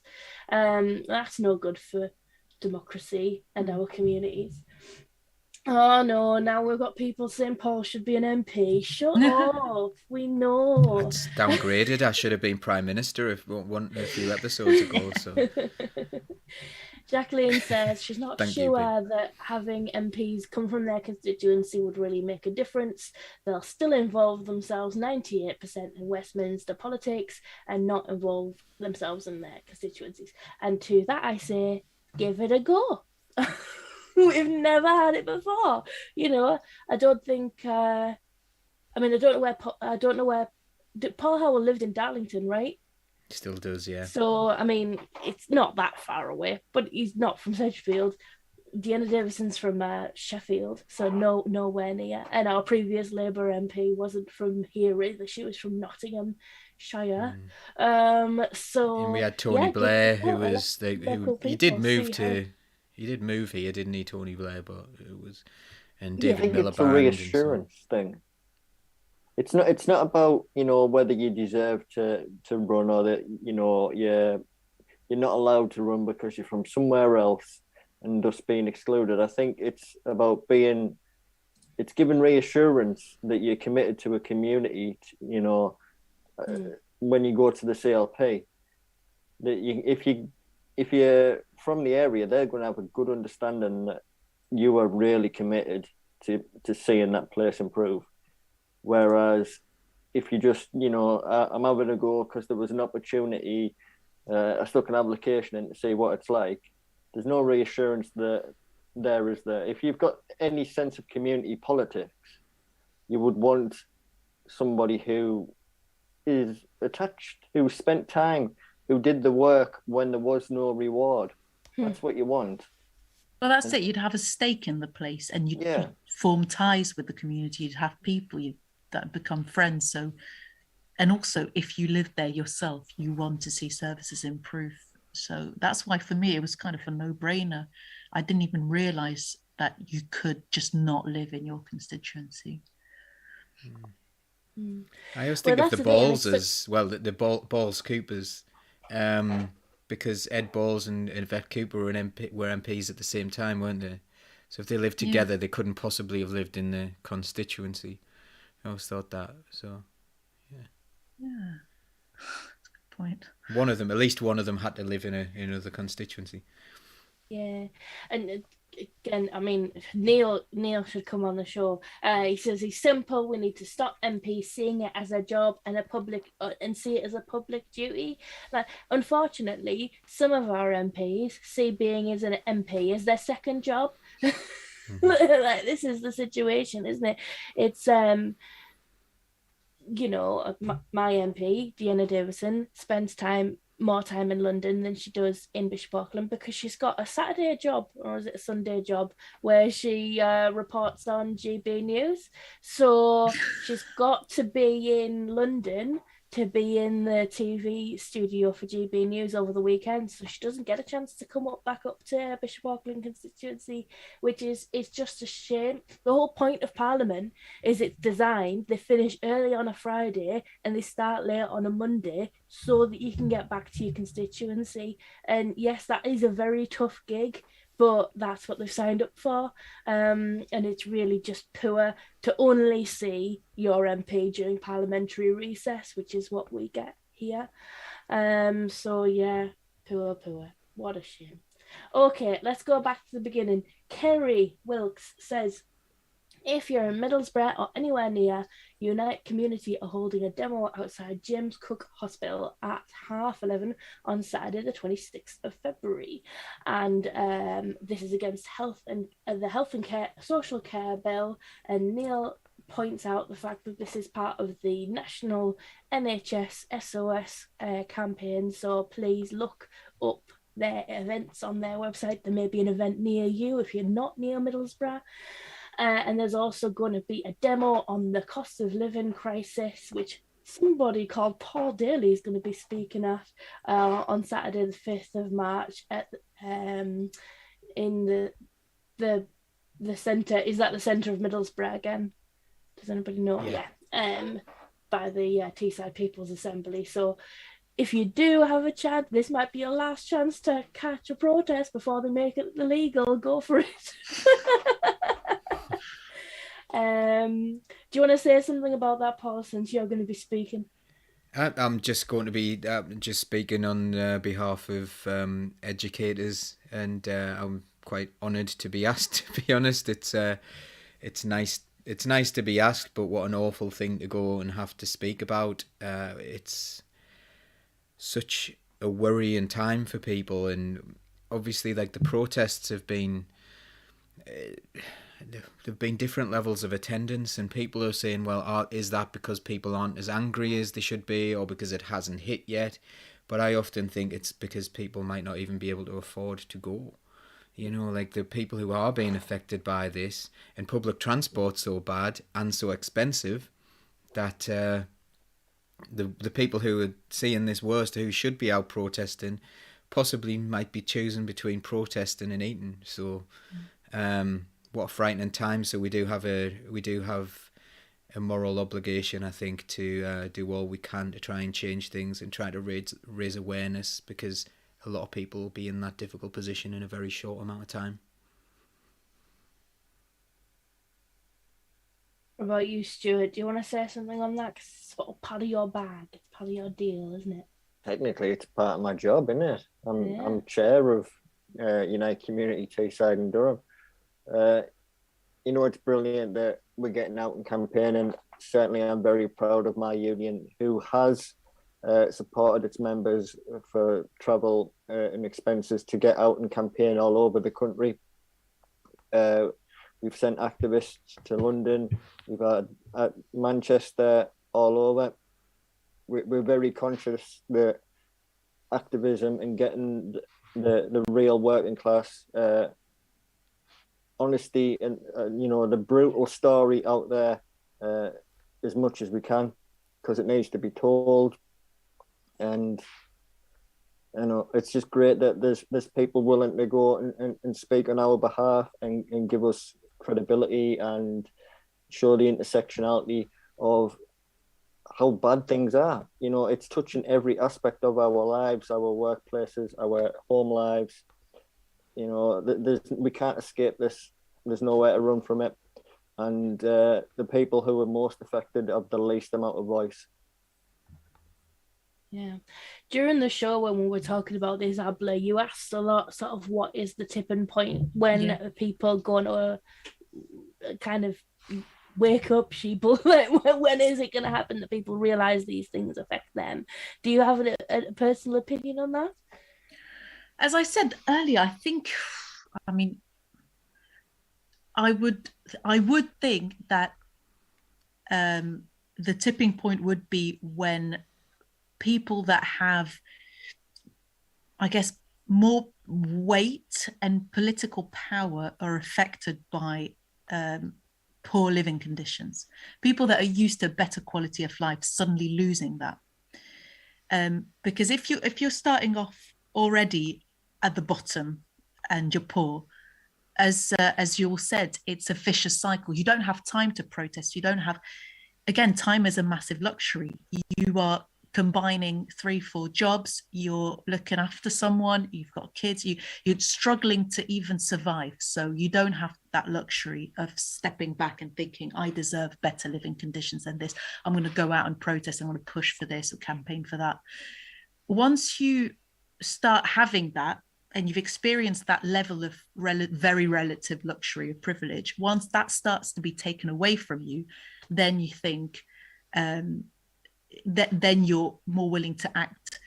Like most revolutions, they've been carried out by, or rather, the people that have most succeeded in initiating change is usually a minority. That they're people that had some sort of political power, some sort of weight, some sort of relative level of influence, so to speak. So I'm only guessing that could happen. I mean, you can see with Brexit, for example,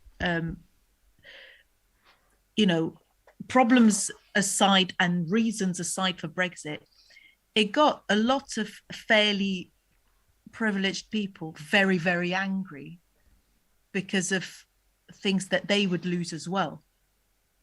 So, and they were the most vocal sort of anti Remainers or whatever.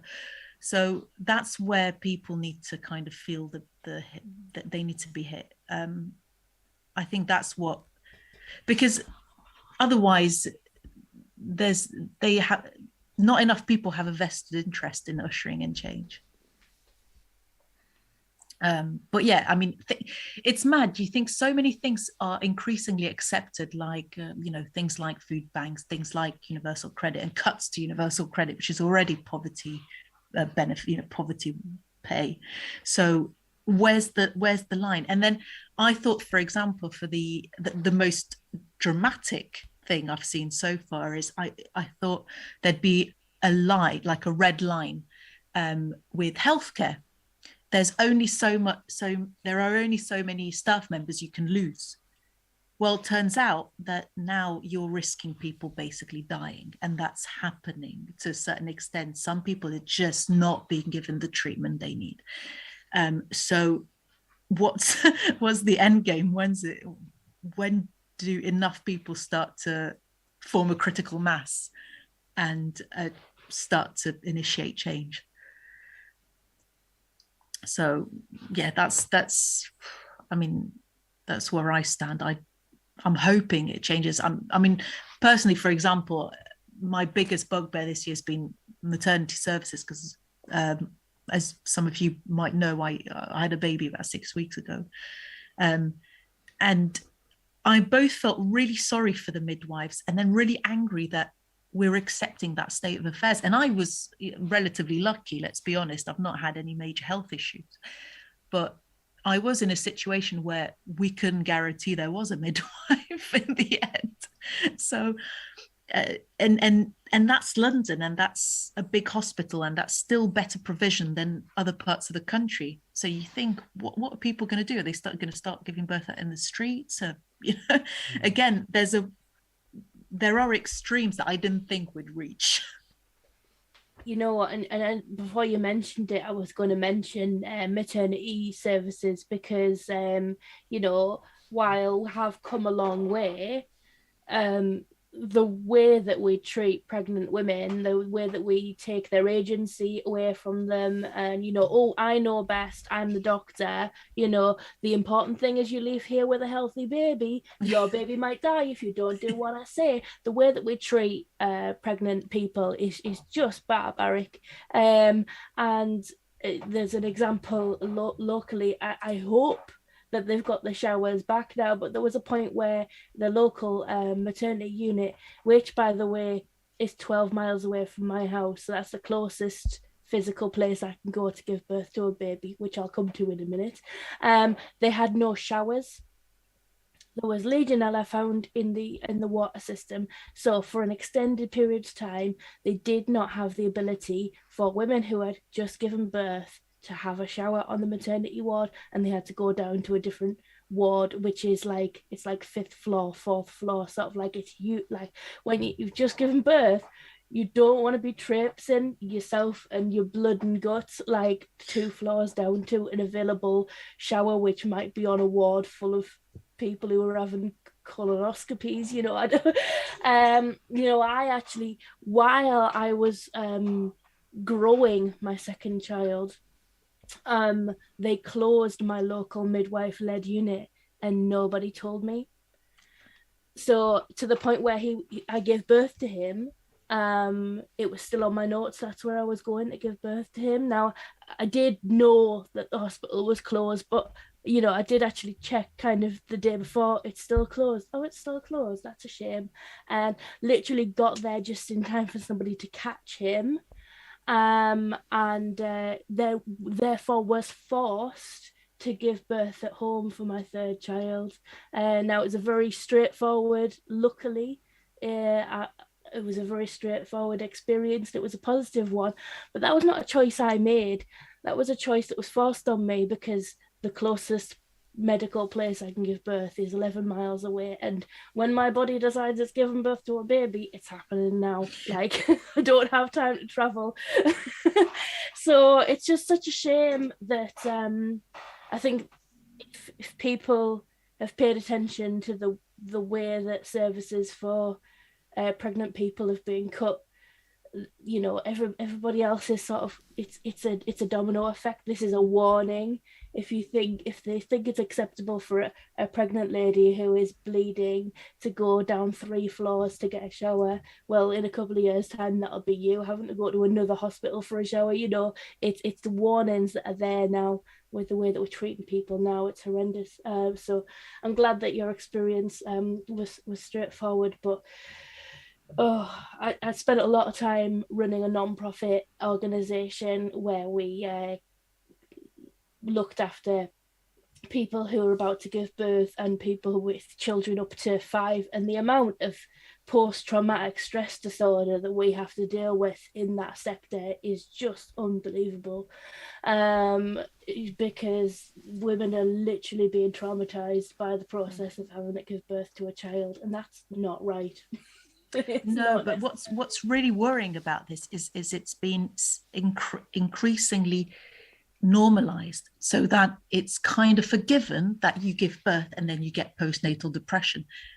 That is not necessarily meant to happen.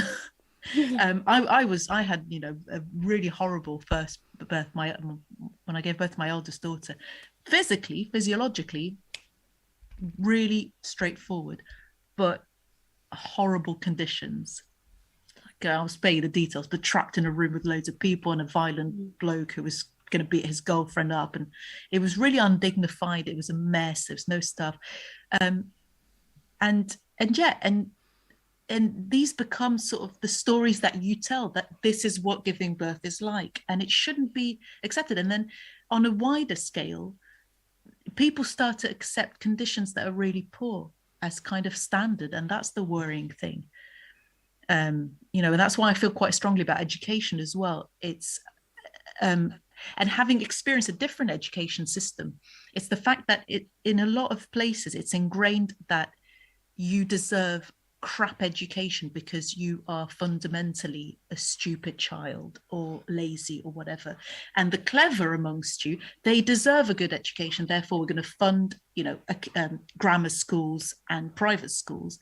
And that's why I also have a massive issue with academies. It selects people very early on in life, and I've had friends tell me, oh, you know, I wasn't clever, so I went to the local comprehensive, and that's just a horrible kind of frame of mind to start with, because then you feel like you kind of deserve those shitty conditions. So yeah, it's a vicious cycle, and it's a real systemic issue. Do you ever think that it might be a case of there's no alternative and people just accept, well, this is just the way it is, rather than thinking that they deserve it? They just go, oh, well, you know, there's nothing we can do. And they become that downtrodden. Yeah, if that they don't know anything else. Yeah, I mean, if people know a bit about history, then they can reflect on the fact that, well, at that point in time, there was something we like, universities, free higher education, grants, things like that. And then it gets lost, that kind of knowledge gets lost, and people don't know about that. They don't know that this was a possibility. You know, in some years' time, people studying to become nurses, for example, might not know that at one point there were bursaries to help you become a nurse. So it becomes absurd. And that's on every level, like nationalizing the trains, like, you know, where it's increasingly seen as something that's very extreme, absurd, far left, whatever label you want to assign to it, where before, or maybe in another country, it's seen as perfectly legit. And maybe I'm saying this because I've experienced a different education system, so I've seen things operate differently. So yeah, it's about giving people that kind of glimpse of what things could be like. And I think a key thing as well with your midwives, your doctors, your teachers, you know, they're all people who are in it because they're really passionate about helping people, and they will help people to their own detriment. So no amount of funding cuts will ever stop the fact that there are fantastic nurses that work really hard and fantastic teachers that work really hard. But unfortunately, what you get is what we have now, where teachers, nurses, midwives are just getting burnt out and having to leave the profession because what they've been asked to do, the level that they need to do their job to be able to go to sleep at night, is killing them. And that's, you know, that's the reality. I'm an ex-teacher. I just, you know, I couldn't live the life that I wanted to live with the balance of actually having a relationship with my children, you know, and keep my job. it wouldn't work. I'd be working too many hours, it wouldn't work. So it's complicated, it's difficult. So okay, let's move on from that. We've got a couple of minutes left. Neil said, would Johnson have relaxed the restrictions if his job wasn't on the line? Has he put disabled people's lives at risk to save himself? Does he think disabled people are expendable? I don't think we need to debate that. Oh gosh.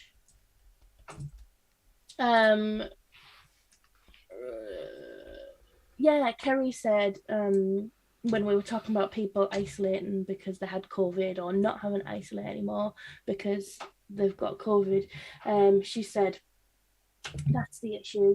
Individual people are not selfish, but we have a selfish society. Do you have any thoughts on that, Jane? You haven't said anything in a while. Do you see that our society makes people selfish? I think we're encouraged to be selfish by the establishment, by the media, by the government that we've got. I think people are generally good, aren't they? Most people have got quite a bit of good in them, but we've got these horrible messages coming down. I've got a Conservative MP, and we don't see very much of her. She is local, but every now and then she'll go down to the beach and point at the potential migrants who might be in a dinghy, dog whistling to the locals who might be tempted to throw stones. But then going back to something Jonathan put in the comments, it's dangerous to suppose I know better and others don't have my ability to understand what is happening. And I know we've already gone over this tonight, but I don't mean to be disrespectful to those people, who are being manipulated by things like that, because, their struggle, they've got their own struggles. And when you really are being ground down into the dirt by life, then you're very easily manipulated. And, it's difficult, sometimes you don't see clearly because you're tired, you're stressed, and you're being told other people are taking things they shouldn't have. It's very easy to get dragged into that. Doesn't mean you're a bad person, doesn't mean you're stupid. Just means you're at the sharp end of things. And we really need to reach those people, don't we? Really do. Because those people really don't realise there's a protest going on, and if they do, they probably think it's troublemakers, So...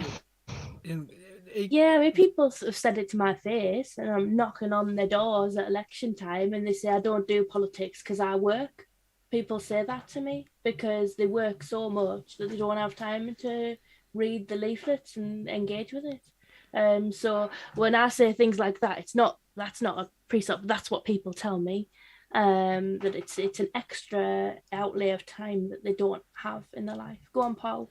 I was just gonna say, I don't want to go too boffiny here. So, do you know what heuristics are? Right. So basically, everyone has these things. It's a psychological thing, and we all have mental shortcuts to help us make sense of the world. And I was discussing this with Laura in a different context. So it's the same reason why you I was talking about it because I've how I've stopped drinking and things like that, and I always drank because I thought, oh well, that's going to make me feel better. My mental shortcut was drinking's going to make me feel better. It never did. But I always thought, well, I've had a stressful day, have a drink. Okay, so I've made a mental shortcut to do that. But we all make mental shortcuts, and most of our decisions that we make are mental shortcuts based on our world beliefs. And our world beliefs come from certain things. So if the media says 1,000 times that, that trickle-down economics is a thing, then no fact in the world is going to allow you to make a quick decision that's going to say trickle-down economics doesn't work. We're bombarded with these little micro-aggressive facts that aren't really facts, so these beliefs, they become our belief system, and then there's the shortcut. So we've got a job to sort of unprogram ourselves and unprogram society that's been 40 years of Thatcherism, 40 years of Thatcher and Reagan's ideology, which has been proven to be utter nonsense, and yet the mainstream media and a lot of people are absolutely brainwashed into thinking that's the only way. There is no alternative. Remember, Thatcher famously said, there is no alternative. but there are so many alternatives. There are so many, and when you speak to people about the problems, we all identify the same problems, but our mental shortcuts take us to other places. And maybe my mental shortcuts taking me to a socialistic outcome maybe I'm wrong. I could be wrong. I really but that's where I go. I always say, well, actually, that's a problem with capitalism. Maybe I've been programmed in a certain way to do that. That's my mental shortcut. But we all are, and we all need to accept that we've all got these mental shortcuts based upon our belief systems, and where our belief system comes from. That's a very important thing, whether it's been hammered into us by someone else or whether this is something that we've come to in a different way. Yeah, I would say that's got a lot to do with how people think, and we need to understand that. But you can find common ground with people still. You just need to, when you identify the problem, that actually there is an alternative, because people don't know that there is a viable alternative that's pretty sensible out there. That's a very good point. Yeah. Do it. Do you have any thoughts on anything we've discussed recently?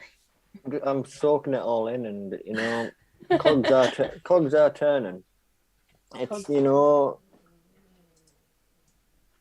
we as a society really need to address the issue that we have with value and worth. Certainly, a lot of the issues and a lot of the reasoning as to why things are so bad could be addressed if we were to discuss social value. Teachers, social workers, litter pickers, that's socially valuable work, isn't it? And we need to continue growing that, certainly with the kind of future that we're hoping for, where we're moving away from industries into a more care focused world, where more jobs will be focused on care. We need to start giving that the value it deserves. We need to be building up the narrative around that these are highly valuable jobs, that is our future, investing in them massively, creating the opportunities for it. And we people to see the litter pickers out on a Sunday doing their bit for the community.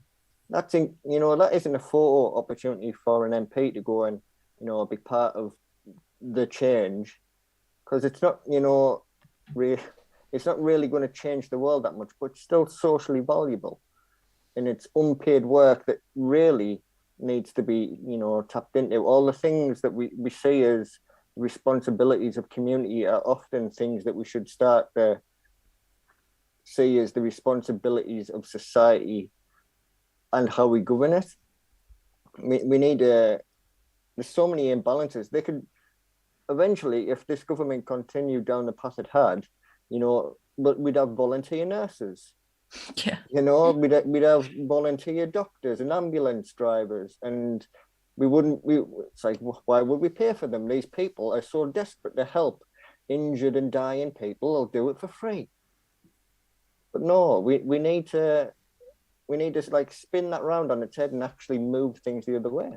Let's create jobs where litter picking and creating a greener environment is a proper career choice. Where you're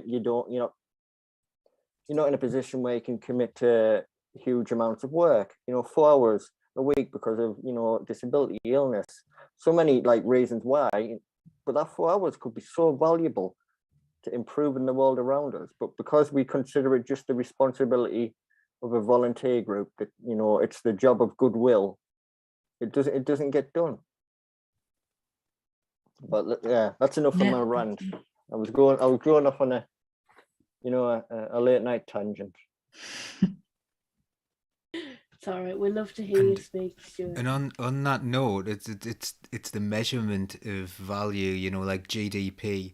Have you ever heard that saying? A man marries his housekeeper, and that country's GDP falls. It's like, it's an awful thing.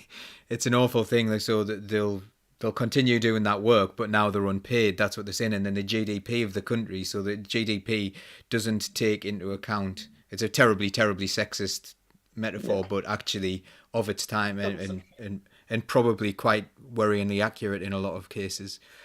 But yeah, GDP doesn't measure any unpaid work, which is actually the most valuable thing. And you've also got like the idea that the work that we do in houses and housework and things like that you might do, it wasn't really meant to be done by two people on full-time work. You know, we're all facing different pressures on our lives that aren't measured. Yeah, I mean, usually I say, and it's like, I usually say, you know, if I look after my kids, that's not creating jobs. But if I pay somebody to look after my kids, I'm creating jobs, adding to the economy. You know, it's just so strange and messed up. And unfortunately, you know, you can't grow forever. And this is part of the problem we have with the way that our society is you literally just cannot keep expanding your economy forever, because there's going to be a human impact to that. And I'm really glad to see some other countries looking towards other measurements of success in society rather than GDP, looking at a well-being economy, looking at happiness indices. You know, people talk about GDP and growing and the economy growing, but what does that matter if you still don't get paid anymore? Because the growth is happening elsewhere in the economy, in the big banks, for example. You know, if your life is not getting better, what is the point of the economy growing? And I think, we really need people to switch on to that, just because it's impossible to grow forever. Like, somebody's got to be shortchanged somewhere. Mark says if mothers were paid for what they do, it would be a salary for around £50,000 a year. I believe it. I believe it. Saying that, we, you know, it's one of the things people say to me. They say, Samantha, how do you do all of the things that you do? And like, well, actually, I've got a husband that takes on probably more than 50% of the housework. That's how I can do what I can do. I am able to just leave the house, which a lot of women with children are not able to do. I don't have to think every day about what we're eating for tea. I should probably cook more, but because it's really not fair to let one person do that all the time, and he is listening to me. But yeah, it's a huge burden, and like Paul said, never our way of life was never really intended that we would have two people working 40 hours a week, and that all of the looking after the children and the housework would just somehow slot in to the spare hours when you're meant to be sleeping. You know, we're broken and we cannot fix it until we start measuring success in society in a different way. Which is a really somber way to end the show. So as a reminder, we are on YouTube, Facebook, Twitch, and whatever podcast app that you have on your phone. Search Socialist Think Tank. There is an incredible amount of content on there. Of course, we do this show, Political Unmuted, every Tuesday at 9 o'clock, and there's also Socialist Night Live on a Saturday, which is at 9 o'clock as well, Paul. Yeah, we tend to go on at 9.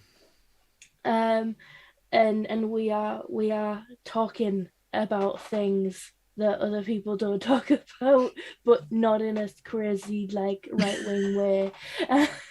If you want to come on this show, you can. We promise not to make everybody be the host. Just contact Paul and he'll happily slot you on as a guest, and you can talk about these things too. Or if you've got a story you want to tell that you think would help people understand socialism or left-wing political ideas more, just get in touch, because this guy loves to make a podcast, and he'd love to listen to you talk about the things that you find interesting in the sphere of left-wing politics. Is there anything you want to shout out, Paul, before we go? Yeah, the Socialist Night Live on Saturday. I can't remember what that is, so but it will be something brilliant because Laura's done all the arranging on it. We've got quite a few really good shows lined up. We've got John Trickett's coming on in a couple of weeks' time to talk about the cost of living crisis again because it's so important to people. We're going to be looking at, if anyone's got any ideas for Origins shows, we're going to be bringing back Origins because I miss them. I miss doing them. So that's where we ask what socialism is to you. So we've got those. And also Laura's got some social ties lined up as well. So that's going to be really good as well because that's my favourite socialist think tank show, actually, Socialist Ties, because I just get to watch them or listen to them. So yeah, that's where we are at the moment.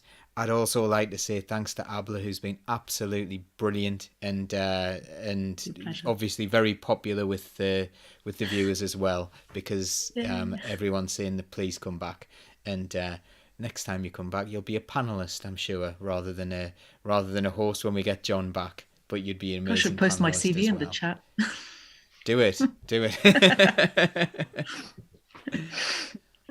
Thank you very much, everyone. Thanks for having me. Brilliant. Okay, then we're gonna say goodbye. Everybody say bye-bye. Bye-bye. Bye. Click the button, Paul. Keep the red flag flying here.